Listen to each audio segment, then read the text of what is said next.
الله وبركاته.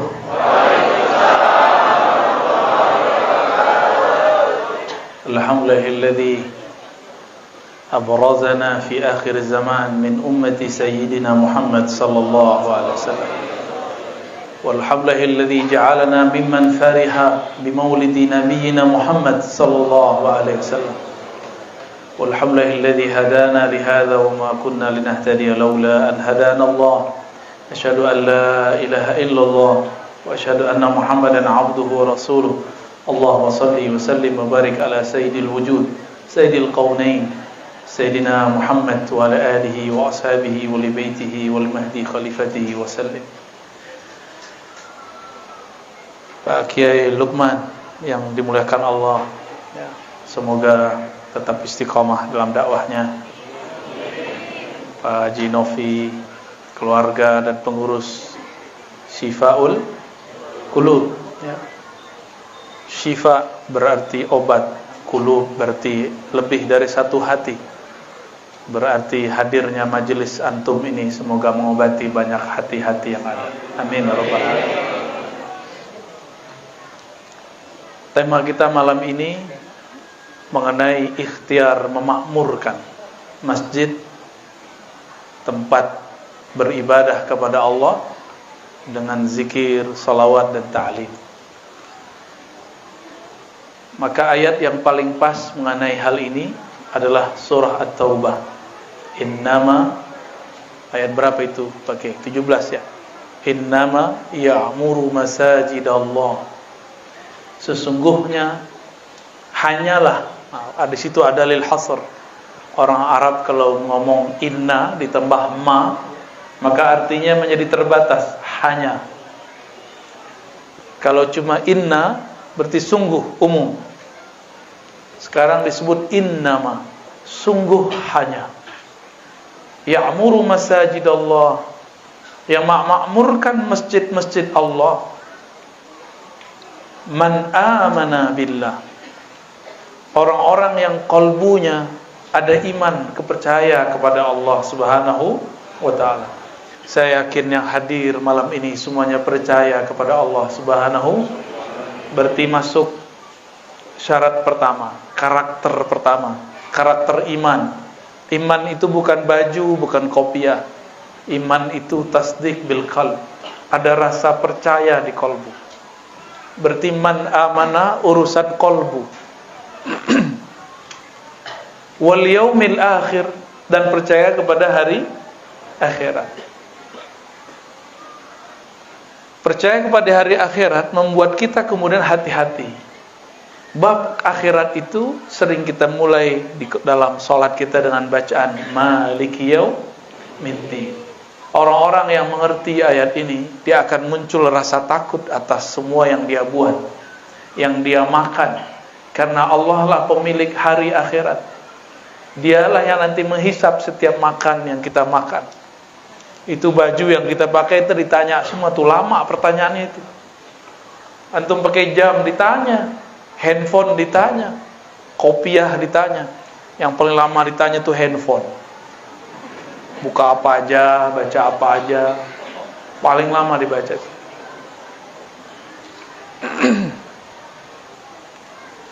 Terus kalimat berikutnya apa? Dari amal kolbu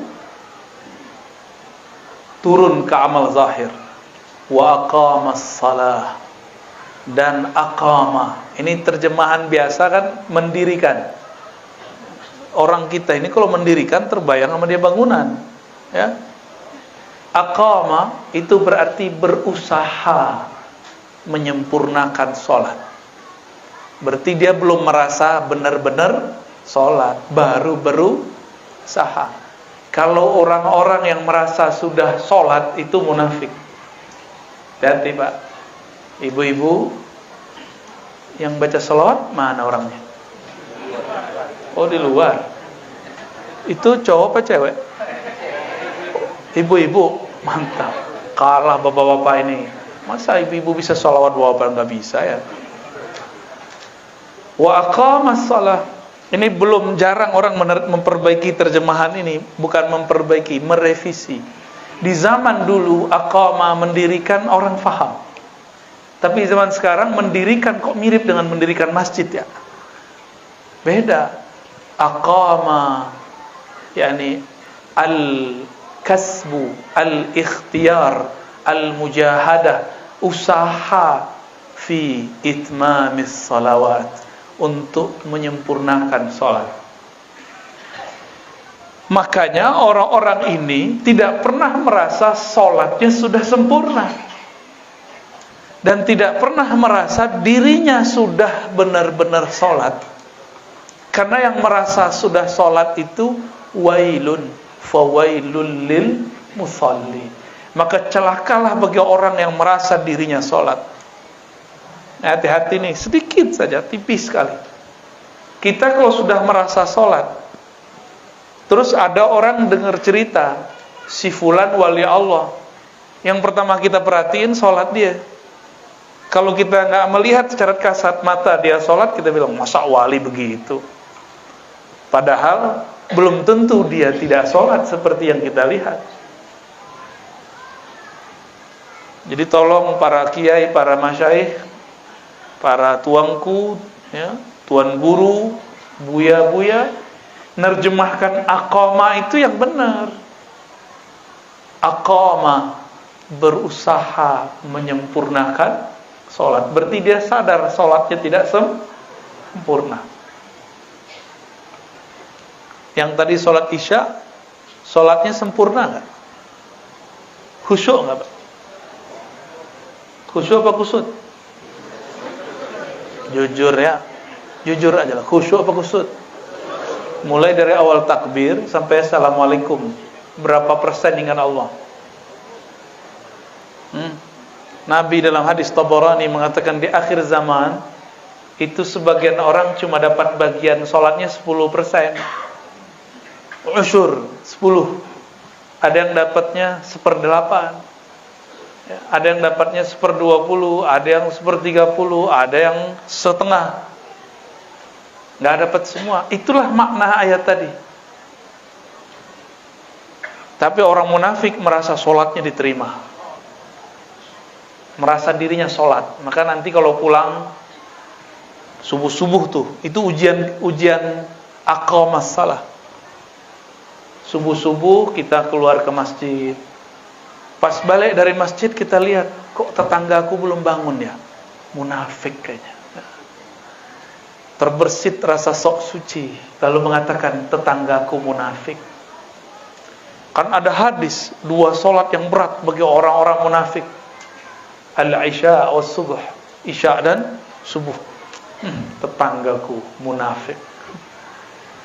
Berarti dia udah merasa salat. Ini gawat itu. Hati Pak ya. Di tahun-tahun sebelumnya cuma karena beda coblosan itu bisa nggak nyolatin sholat orang kalau mati. Ini gawat itu. Itu berbahaya sekali. Di mana ulama-ulama ahlus sunnah saat itu? Bingung saya itu. Saya bingung melihatnya. Tapi mereka pada takut dibentak jamaah. Takut diturunin dari mimbar oleh jamaah. Ya salam. Saya mau tanya sama antum, ada nggak di kitab fikih nyoblos? Ada nggak di Quran beda partai, beda pilihan, beda iman? Nggak boleh disolatin, ada nggak? Menyedihkan sekali. Kemana ulama-ulama ahlus sunnah kita? Semuanya termakan hoax. Yang dulu hoax itu pernah diperlakukan kepada para sahabat Rasulullah. Sehingga Sayyidatuna Aisyah perang dengan Sayyidina Ali. Sayyidina Ali perang dengan Sayyidina Muawiyah. Itu sahabat perang karena hoax. Mau nanti diulang lagi 2023, 2024. Beneran? Mau janji? Nih coba ingat-ingat kata ini saya ulang-ulang dimanapun sekarang. Beda politik bukan beda iman. Coba diulangi. Ya. Kenapa? Karena dalam ajaran ahlus sunnah, coba buka semua ayat, semua hadis, semua kitab-kitab ahlus sunnah, tidak ada di situ syarat Ahlus Sunnah itu coblosannya sama, partainya sama. Nggak ada. Aisyah masih Ahlus Sunnah nggak ketika berperang dengan Ali? Ali masih Ahlus Sunnah nggak ketika perang dengan Muawiyah? Yang nggak Ahlus Sunnah itu yang mengkafirkan mereka semua, namanya Khawarij. Antum yang mana yang ngafir-ngafirkan?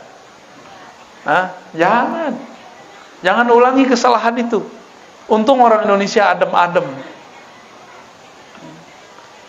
nggak emosional seperti di sana. Dan untung di negeri ini tidak bebas pegang senjata. Di Yaman semua orang boleh pegang senjata, udah kayak bawa sendok aja, biasa bawa. Di Mesir boleh. Alhamdulillah di negeri kita dibatasi itu. Dan ini nikmat besar dari Allah Subhanahu wa taala. Wa aqamas shalah, mereka berusaha menyempurnakan salat. Kapan sempurna salat kita? Kapan sempurnanya? Anta'budallah ka'annaka tarah. Engkau ibadah, menyembahnya seakan-akan melihatnya. Jika tidak, yakinilah bahwa dia melihatmu. Ada yang bisa lihat Allah? Berarti yang lihat Allah siapa? Allah juga. Maka anta'budallah itu engkau menyembahnya seakan melihatnya. Engkau melihatnya dengan pandangannya. Jadi siapa yang memandang? Allah juga yang memandang. Karena la tudrikul absar wa huwa yudrikul absar. Allah itu tidak dapat dicapai oleh pandangan orang yang memandang, tapi pandangannya meliputi semua pandangan. Kalau Allah pinjamkan pandangannya itu, sifat basarnya kepada kita, baru kita bisa melihat Allah Subhanahu wa ta'ala.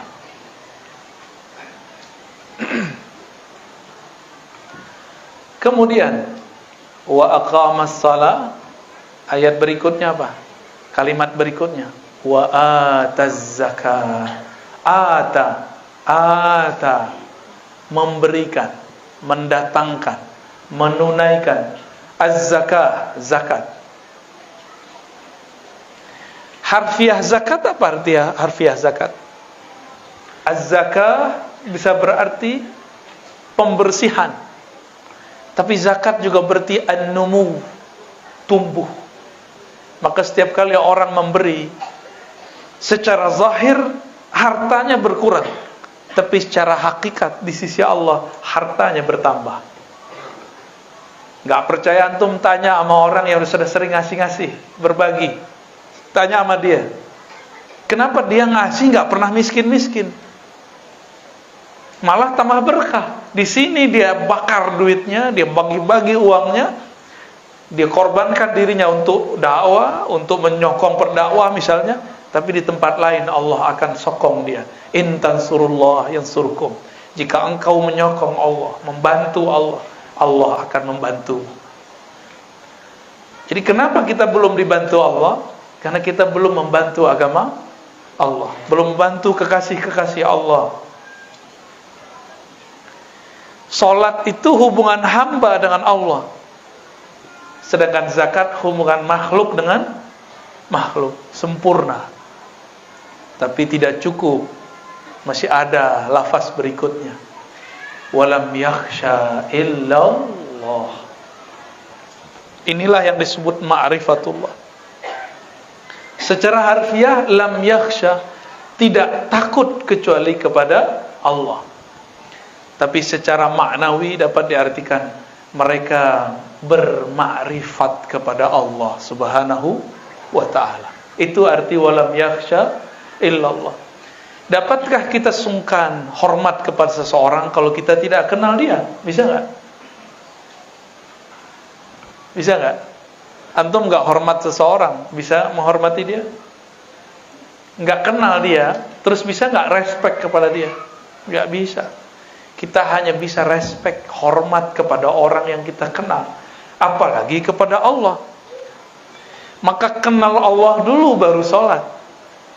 Sebenarnya kenali dulu Allah baru sholat. Makanya kenal Allah ini ditaruh di depan. Man amana billah. Siapa yang percaya kepada Allah, percaya dimulai dengan iman, ditutup dengan takut. Maka ma'rifat itu diawali dengan percaya, diakhiri dengan takut. Takut kepada Allah Subhanahu wa ta'ala. Inilah yang disebut oleh Allah Subhanahu wa ta'ala orang-orang yang sanggup memakmurkan masjid. Makmur itu ternyata bukan bahasa Indonesia, itu bahasa Arab. Amara, ya'muru, ya, umran, amran, fahuwa amirun wa zaka ma'murun.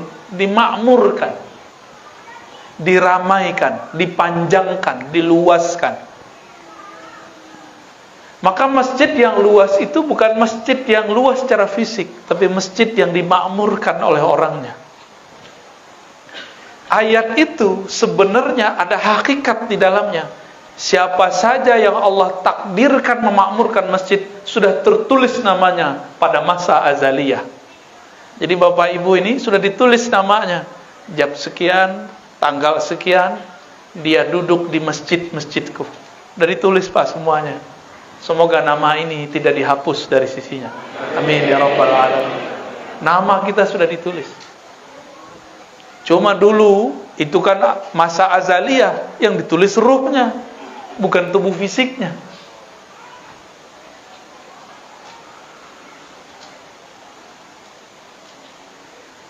Dalam sebuah hadis Imam Tirmidzi disebutkan bahwa Nabi SAW, kata Abu Sa'id Al-Khudri, bersabda, man i'tada, ya, atau man yata'ahada, ada dua versi riwayat, ilal masjid idza ra'aitumur rajul yata'ahad bil masjid fashhadu lahu bil iman.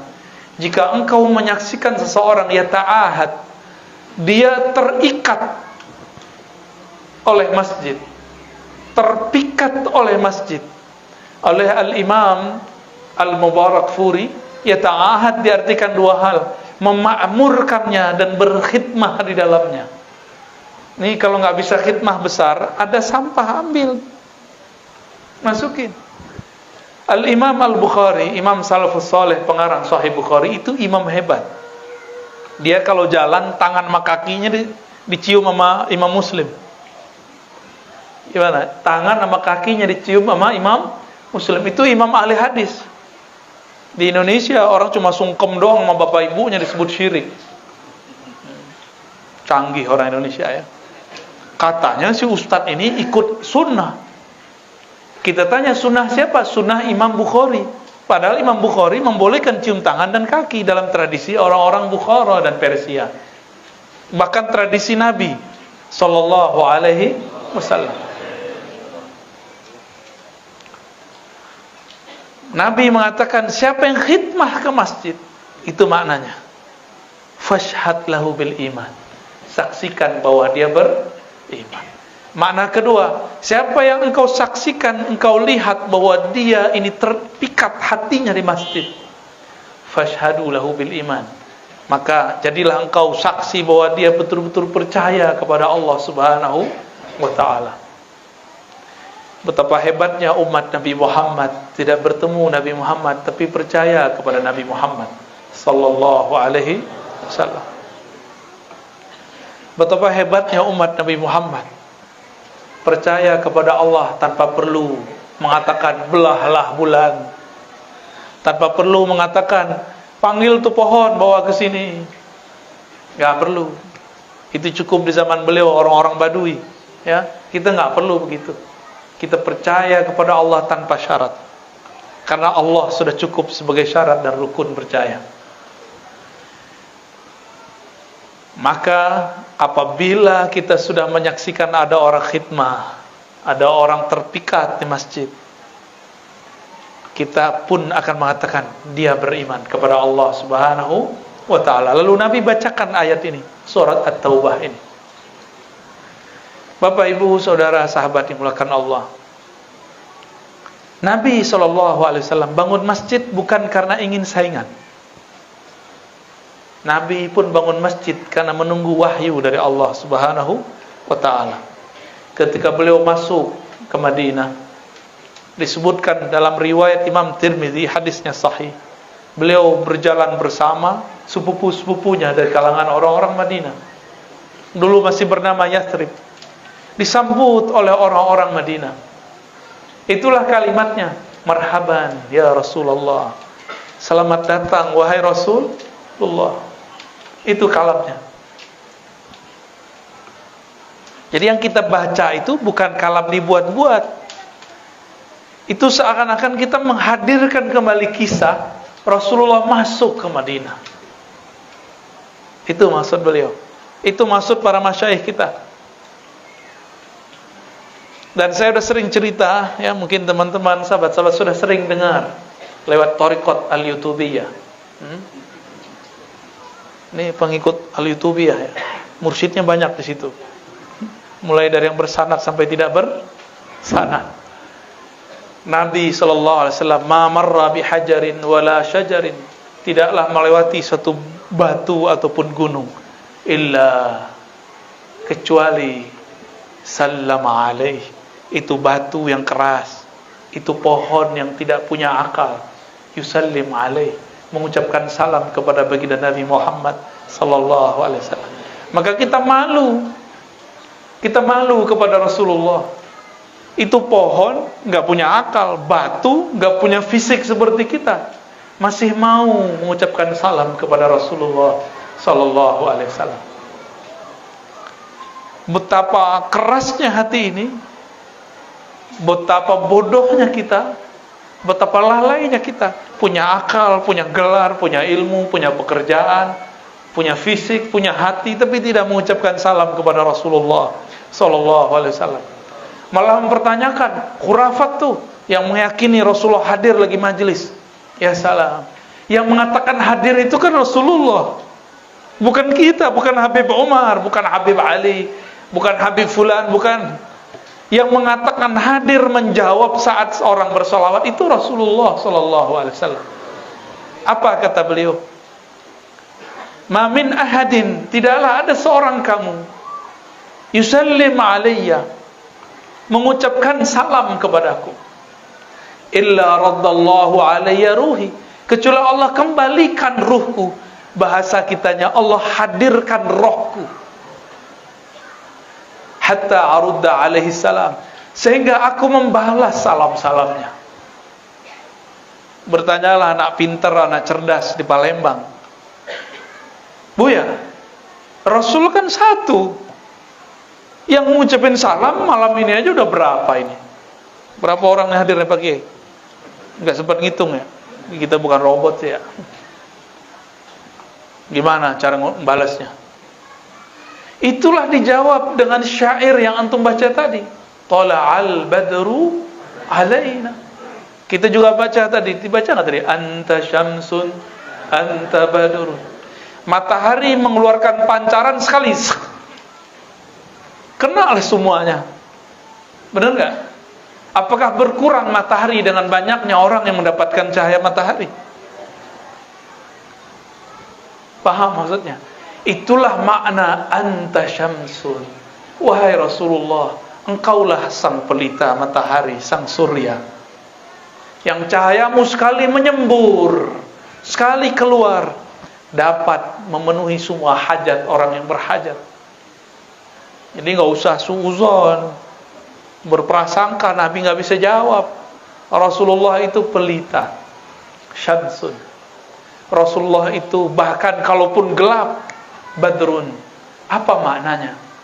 Kalau terang, orang semuanya baik, Rasulullah pelitanya. Kalaupun gelap, masih Rasulullah juga yang memberi syafaat. Itulah makna Al-Badr. Al-Badr itu adalah sebutan Rasulullah yang juga merupakan nama dari Al-Imam Al-Mahdi fi akhir zaman. Apa arti Badr? Dalam gelapnya alam semesta masih ada pantulan cahaya matahari. Jadi cahaya bulan itu cahaya matahari juga, benar nggak? Ini cara memahami imam akhir zaman, ntar. Cahaya rembulan itu cahaya matahari juga. Kapan dia bercahaya? Jika alam semesta gelap. Itulah yang disebut jahiliyah. Dan jahiliyah ini akan terjadi 2 kali. Jahiliyah pra-bi'tsah, sebelum Nabi diutus. Dan ada jahiliyah akhir zaman. Jahiliyah akhir zaman itu udah berkopiah, udah pakai baju koko, udah pakai sarung, tapi nggak mengerti, ya. Udah pakai celana tapi jingkrang, ya. Udah berjenggot, udah semua, tapi dia nggak ngerti juga bagaimana cara berkoneksi kepada Rasulullah Sallallahu Alaihi Wasallam. Itu kalau Nabi ngomong, tidaklah kamu mengucapkan salam kepadaku, melainkan Allah kembalikan, Allah hadirkan, arudda al ruhi, raddallahu alaihi ruhi, Allah kembalikan rohku, lalu aku membalas salamnya. Masih kurang yakin nama hadis ini hadis Imam Abu Dawud, seperguruan dengan Imam Bukhari, menulis kitab judulnya Sunan Abi Dawud. Hadisnya sahih.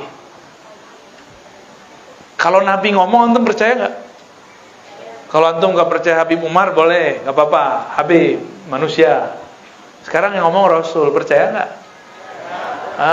Bahwa beliau hadir kalau orang mengucapkan salam. Tapi di kolbu yang tidak gelap, di kolbu yang mau menerima Syamsun dan Badrun, kolbu yang tidak menutup kolbunya dari cahaya pelita ataupun pantulan pelita Al-Badar. Maka kalau orang-orang yang kolbunya benar-benar terang, itu disebut nama Rasulullah saat lagi mahal qiyam. Sebenarnya dia nggak tahan untuk menahan kerinduan kepada Rasulullah Sallallahu Alaihi Wasallam. Bapak Ibu yang dimuliakan Allah. Jadi apa ikhtiar kita untuk memakmurkan masjid? Amalannya tadi, ajarkan ilmu iman di sini. Maka harus ada ajaran tauhid, Ahlus Sunnah wal Jamaah. Ada kalimat yaumul akhir, berarti di situ ada ilmu tentang akhir zaman. Harus ada ilmu akhir zaman yang benar, bukan cocok logi. Masih ingat beberapa tahun yang lalu, awal-awal pandemi, kita ditakutkan semua, bukan kita, antum aja ya, aneh nggak takut. Antum ditakutkan semua oleh berita, oleh seorang, bahkan beberapa orang dai yang mengatakan terjadi duhon pada bulan Ramadan pertengahan tahun itu. Bener, pada ketakutannya sampai ke sini. Betul-betul antum nih suka hoax ya. Hoax aja ditelan ya. Dan itu nggak minta maaf loh. Revisi semalam sebelumnya terus bilang, oh enggak, hadisnya dhaif, tapi dia mengatakan siap-siap beli pangan. Akhirnya terjadilah panic buying. Istilahnya benar nggak begitu? Buying panic apa? Orang panik beli, habislah beras di beberapa tempat. Dikira mau kiamat, ya salam. Nggak ada minta ampun kepada Allah. Tidak ada minta maaf kepada Rasulullah. Tidak ada minta maaf kepada umat Rasulullah SAW. Ini kan yang nyebarin kekacauan di tengah umat namanya. Kalau di surat An-Nur berbahaya itu orang-orang yang menyebarkan antasyi'al fitnah, ya, yang menyebarkan fitnah di antara orang-orang beriman. Nggak ada kata maaf. Pernah dengar nggak? Ada dengar nggak? Jangan-jangan udah kena hoax baru lagi antum. Ada hoax baru lagi. Di akhir zaman Nabi suruh kalau terjadi huru-hara di mana-mana, maka pergilah ke dalam hutan. Maka dia sekarang buat perumahan akhir zaman di tengah bukit, di tengah hutan. Nabi nyuruh sendiri-sendiri masuk hutan. Ini buat perumahan akhir. Namanya rame-rame gak? PA gak tuh? Gimana? Nabi suruh sendiri-sendiri masuk ke dalam hutan. Kalau dia buat perumahan di tengah hutan, sama aja. Ada juga yang buat bunker-bunker di bawah rumah, ya salah. Ada juga yang beli emas Kalau orang Jawa kan nak, nggak perlu dibeli ya. Kayak beliau nih udah jadi emas. Kalau di Batam abang ya, abang bakso. Panik, nggak tahu cara untuk menuju kepada Allah Subhanahu Wa Taala. Akhirnya mau cari referensi, ketemulah, wah kita harus hidupkan lagi dinar. Ya salam. Nanti kalau Imam Mahdi keluar dan daulah berdiri, antum bangun tidur itu dinar di mana-mana sampai nggak ada lagi orang yang berhak menerimanya. Bukan berarti kita nabung taruh di mana sekarang dinar, enggak itu. Nanti itu dinar ada, emas ada, perak ada, duit ada, tapi makanannya nggak ada. Jadi nggak bisa pakai tabungan emas, apalagi Kang Mas. Nggak bisa. Tolong jangan panik kalau belajar akhir zaman. Harus ada materi itu di sini. Kajian akhir zaman yang sahih. Ya, jangan cocok logi, pakailah kitab Tazkirah Imam Al-Qurtubi, cocok sudah. Ya. Kalau enggak pakai Mukhtasar Imam Sya'rani terhadap Tazkirah Al-Qurtubi, ada kan kitabnya. Jangan cocok logi. Jadi masjid ini jangan kemudian menjadi penyebab orang halu. Harus menjadi penyebab intelek kita naik. Orang yang tambah datang ke masjid tambah waras gitu seharusnya. Bukan malah tambah ketakutan. Gimana ntar Dajjal keluar, terus antum punya tabungan emas, gimana? Bisa selamat pakai emas? Waduh, ada beberapa kajian ya salam. Nanti itu ya terjadi paceklik. Ya paceklik kan masalah pangan nanti. Orang nggak butuh lagi nanti duit, nggak butuh. Maka tolong hidupkan kajian iman kepada Allah, kajian akhir zaman. Al-yaumil akhir. Kajian akhir zaman itu ada dua, ada pra kiamat, ada setelah kematian dan kiamat. Alam barzakh, wah itu seru tuh ngajinya. Padang mahsyar, lebih asik lagi. Coba antum kalau baca hadis tentang alam kubur, pertanyaan pertama di kubur apa? Kamu salafi enggak? Kamu jemaah tabligh enggak? Kamu syafi'i enggak? NU enggak? Enggak ditanya. Pertanyaannya gini enggak? Khatam Quran berapa kali, bro? Enggak ada. Udah haji berapa kali? Haji 2 kali, Haji Muhyiddin. Enggak ditanya. Enggak ditanya. Pertanyaannya apa? Man rabbuka? Siapa Rabbmu? Siapa tuh ya orang zat yang kau sembah? Rabb, pemilikmu, zat yang mengendalikanmu, yang kamu sembah, yang kamu rindui, yang kamu harap, yang kamu gantungkan harapan kepadanya. Siapa? Bos, pasangan, orang tua, jamaah. Siapa? Itu enggak, yang jawab bukan lidah ini. Yang jawab kolbu. Karena kolbu itu enggak bisa bohong di situ. Mangap-mangap ya digampar sama antum punya udah ngelihat itu filmnya orang barat tuh, Thor namanya, tahu Thor. Tuh si Thor tuh punya pentungan, bukan pentungan tuh apa namanya? Hammer. Itu lebih cakep, lebih gede daripada itu. Punyanya Mungkar Nakir tuh. Nggak bisa jawab. Wah, kepala itu hancur kepala. Hancur kepala. Ada yang berani. Maka sekarang jangan sibuk hanya ilmu-ilmu kulit, harus mulai masuk kepada ilmu ma'rifatullah, mengenal Allah Subhanahu ta'ala. Antum hafalan berapa ntar nggak ditanya. Maka yang hafiz sama yang nggak hafiz, kalau nggak kenal Allah sama melaratnya di sono. Lo kan Quran memberi syafaat. Quran itu untuk dihafalkan atau untuk difahami? Cara memahami itu pertama menghafal, membaca, ya. Tapi jangan berhenti di situ. Kalau menghafal lebih kenceng handphone kita. YouTube aneh tuh 30 juz nggak berhenti. Mungkin YouTube masuk surga duluan. Bukan itu. Quran itu bukan untuk sekedar hafalan, tapi untuk peringatan gitu.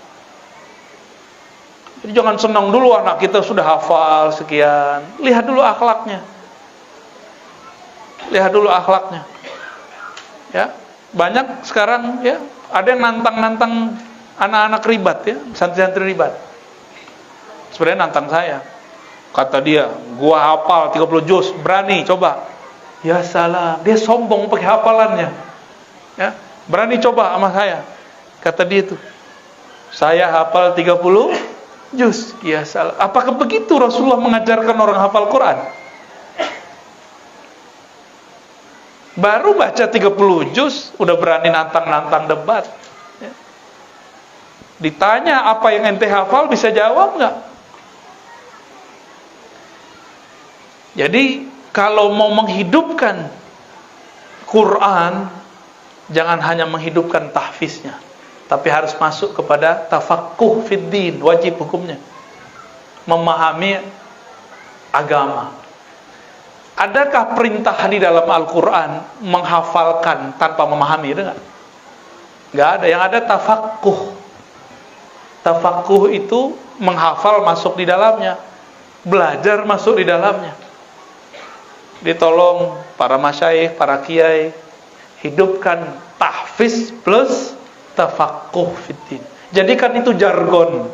Karena pembeda tentara Dajjal dengan tentara Al-Mahdi di akhir zaman cuma tafaqquh. Paham atau tidak, cuma itu aja bedanya. Sama-sama hafal soalnya. Dulu sudah berhasil bunuh Sayyidina Ali. Sama-sama hafiz Quran. Sayyidina Ali hafiz Quran, yang bunuh hafiz Quran. Gimana tuh? Ya. Udah jam 9 pakai. Wa aqamas shalah wa ataz zakah. Itu ada ilmu di situ, ilmu syariat dan hakikat. Mau sholat begitu-gitu aja? Nggak mau kan? Supaya sholat enak kita bertorikoh. Supaya sholat diterima oleh Allah kita berhakikah. Bertorikoh itu cari metode supaya khusyuk. Dulu yang ngajarkan kita sholat itu cuma mengajarkan cara zahir, benar nggak? Waktu kecil diajarin cara zahir nggak? Kolbunya udah diajarin belum? Kalau tubuh ini wajib sholat, sebenarnya yang sholat tubuh ini atau yang di dalam ini? Ya. Yang disebut aku, wajah tuh, aku hadapkan diriku kepada pencipta langit dan bumi. Itu tubuh ini atau energi ruh yang ada di dalam tubuh ini. Maka wajib belajar ilmu mengenai siapa diri ini sebenarnya. Maka di masjid ini wajib belajar tentang ma'rifatun nafs. Ilmu mengenal diri, karena itulah satu-satunya pintu mengenal Allah Subhanahu wa ta'ala. Yang sudah pernah kuliah S1, S2, S3 udah kenal Allah belum? Belum tentu. Karena di kampus mengenal akal, diri yang akal, baru diri yang zahir. Diri kita itu ada jiwa berkaitan dengan tubuh, ada akal. Akal ini gelarnya doktor tuh. Jadi doktor tuh bukan gelar mursyid ya, DR ya. Itu nggak laku dalam kubur itu. Jadi nanti dalam kubur malaikat nggak akan nanya ya dokter Razi, nggak laku. Buyanya nggak masuk ke dalam kubur. Jangan-jangan nama ini nggak laku juga. Jadi yang sudah beryuforia dengan gelar-gelar akademiknya, gelar-gelar keagamaannya, tunggu dulu, itu gak laku masuk ke alam kubur. Lakunya cuma di jamaah antum. Dokter lakunya di kampus. Ya. Dokter lakunya di mana? Di kampus. Di sini aneh, kenapa ada dokter? Kan gak perlu di masjid ada dokter, itu gak perlu. Emang mau ada ujian skripsi di sini? Kan gak perlu. Apakah kalau saya sadar saya dokter, saya kenal diri? Belum. Jangan-jangan tambah sombong, terbersit di hati, aku lebih tinggi kuliahnya daripada yang lain. Sombong jadinya. Makanya kalau pas kenalan coba aja lihat, saya Dr. Rozi, itu kena tuh dah. Kena udah. Saya Kiai, saya Buya, ya salam. Kalau Bapak Ibu lain, saya Pak Haji, Pak Haji Muhyiddin. Itu sholatnya protes tuh. Gue sholat 5 kali nggak disebut-sebut gitu.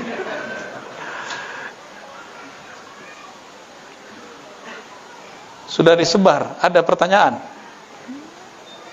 Ada pertanyaan habis ini. Silakan kalau ada, pakai kertas saja ya. Ini orang Melayu itu semuanya negeri kata-kata. Kalau udah kasih mic nggak selesai ngomong, malah numpang tua, ya. Numpang publikasi. Itu dari mana-mana tuh. Saya udah jalan, ya. Riau, Sumatera Barat. Tuh kalau dikasih mic tuh, masya Allah. Belum dipersilakan udah ngomong duluan. Tapi orang Batam ini karena sudah banyak majemuk di sini, mungkin sudah beda kali ya. Ya, ada pertanyaan? Tafadhal.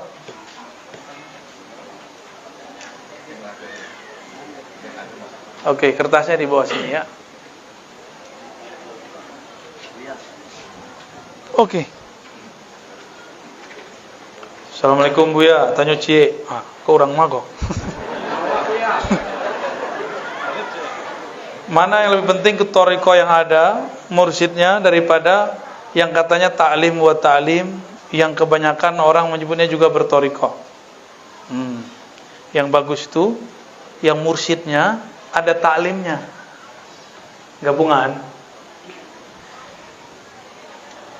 Kalau berthariqah itu cuma zikir, wiridan, ijazahan, iblis lebih hebat dari kita. Karena iblis punya wirid, semua wirid ahli langit. Jadi setan itu, iblis itu dulu namanya, pangkatnya itu Azazil.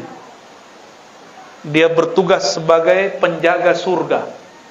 Maka orang-orang penduduk langit, malaikat-malaikat itu kaget, kok ada makhluk yang zikirnya bisa menyebut semua zikir-zikir dari langit pertama sampai langit ke-7. Ini rahasia. Kitab-kitab zikir yang ditulis oleh para ulama, itu Allah izinkan ruhnya masuk ke alam langit, disebut malakut. Makanya turun, ruhnya turun, fisiknya di sini. Turun jadi hizib, turun jadi ratib.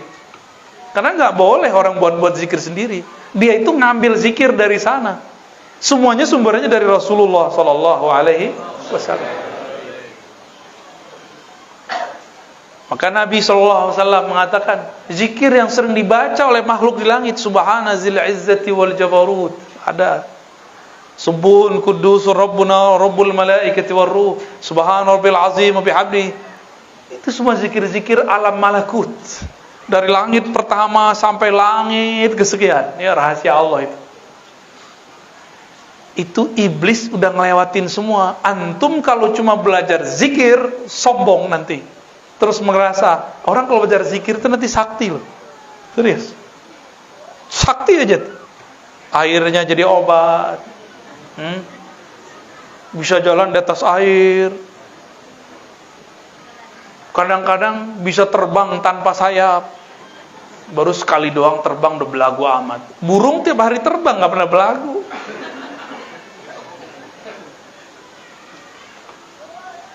Jadi yang mana yang bagus? Ikut thariqah yang mursyidnya buat ta'lim. Itu yang benar, digabung. Mursyid ini bertingkat-tingkat juga. Dokter aja bertingkat kok. Ada dokter umum, ada dokter yang sudah spesialis. Ada dokter yang mall praktek, ada nggak? Bener kan? Ada dokter-dokteran, ada juga ya. Ada ngangkat-ngangkat dirinya sendiri jadi dokter, ada juga. Ada yang cuma baca Tibbun Nabawi, terus udah jadi kayak dokter, mendiagnosa penyakit orang. Baik, gitu ya. Yang bertanya cie.